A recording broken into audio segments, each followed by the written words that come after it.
Hello and welcome to this guided meditation about chaotic times. So I wanted to share a mindfulness tool you can use in times like this.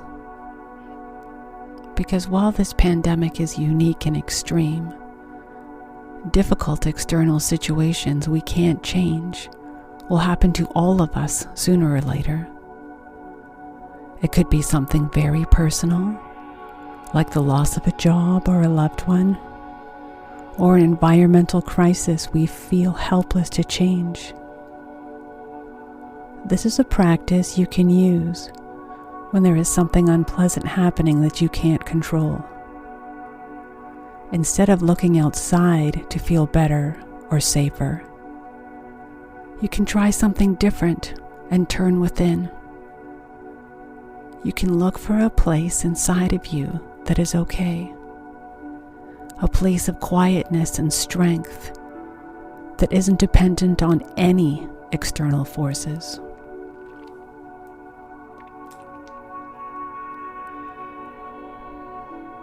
This is based on a traditional mindfulness practice.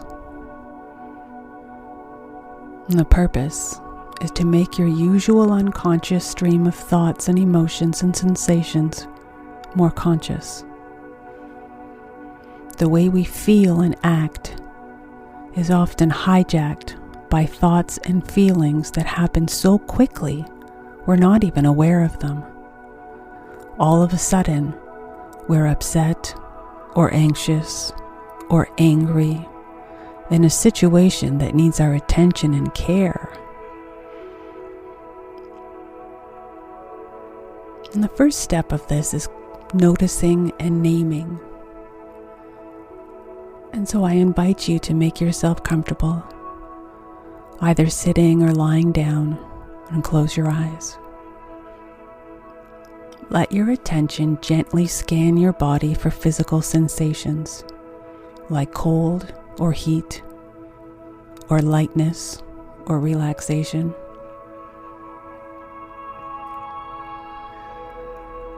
Then, start to notice any thoughts or emotions that may be passing through. Whenever you notice a thought or an emotion, you've already started the practice. You noticed. And once you notice, name what you noticed with one word: thinking, feeling, or sensations. It's really important to notice any judgment or criticism of your efforts. Just add one of the labels. Congratulate yourself for noticing, and then watch for whatever comes next. Thinking, feeling, or sensations. This seemingly simple step of naming and noticing creates just a bit of space between you and your experiences. You notice that thoughts and emotions begin, and if you let them be, they end. And you create a place where you can choose to follow them or not.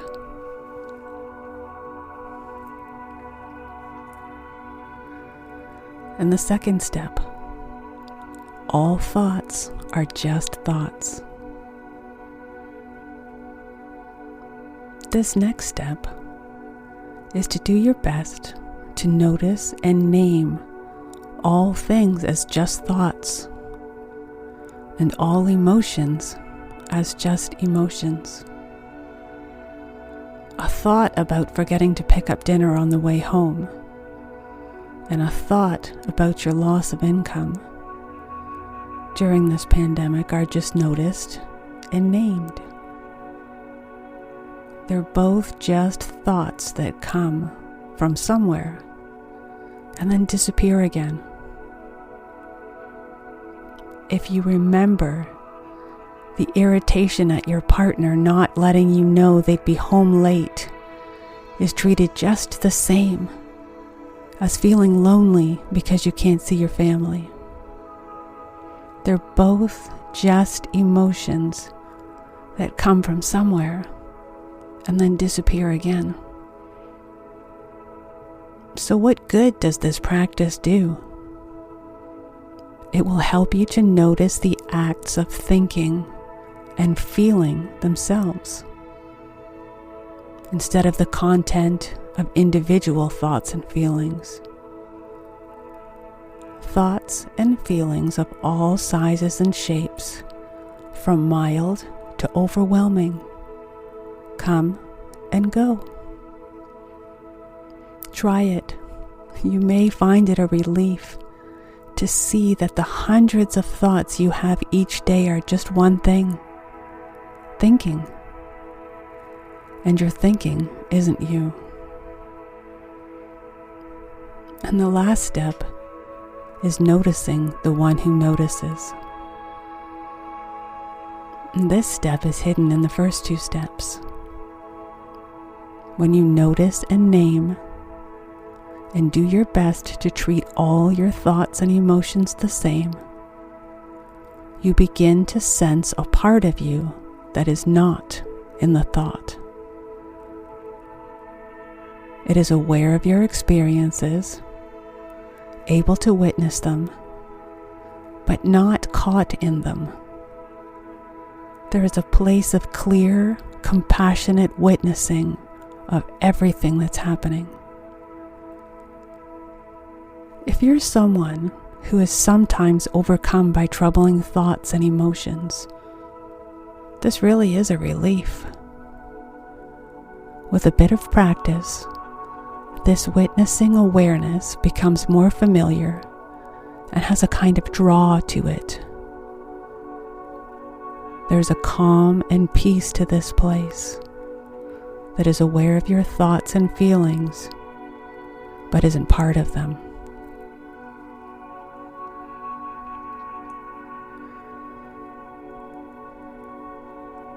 And in conclusion, that these steps of this practice can help you in challenging times.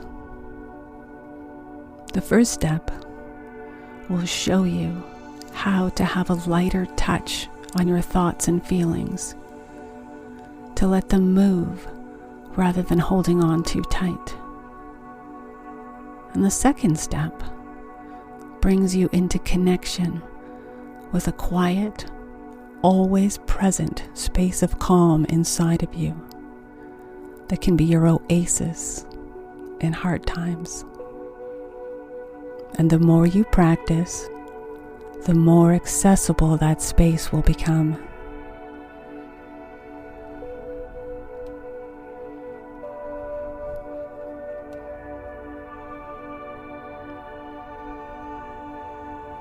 And I ask you now, if you noticed a particular thought or feeling that was hard to label and move on from,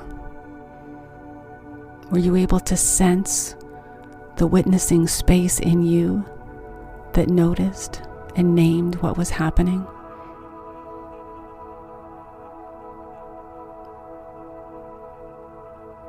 Take this time to reflect on noticing and naming, on watching the emotions as they come and go.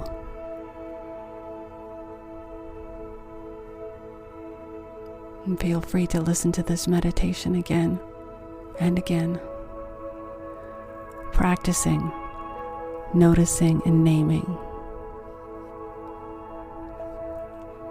Practicing for more chaotic times.